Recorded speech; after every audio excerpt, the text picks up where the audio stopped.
hindi muna papayagan ang pagsasagawa ng libing at cremation sa Manila North Cemetery simula October 29 hanggang November 2 dahil na rin parating na undas. Bukod pa rito, pinaalalahanan din ng pamunuan na hindi na pahihintulutang pumasok ang anumang klase ng sasakyan sa loob ng sementeryo mula hating gabi ng October 29 hanggang November 2.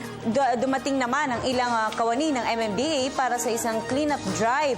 Paalala rin na hanggang October 29 na lamang ang paglilinis ng mga nicho. Ipinagbabawal din ang pagdadala ng mga baril at mga armas, kutsilyo, ice picks, screwdrivers, mga alagang hayop, malalakas na sound system, flammable materials, alak at maging ang baraha. Hindi rin pwede ang pagsunog ng mga basura sa loob ng sementeryo. Isa ang Manila North Cemetery sa pinakamalaki at pinakamakataong sementeryo sa bansa.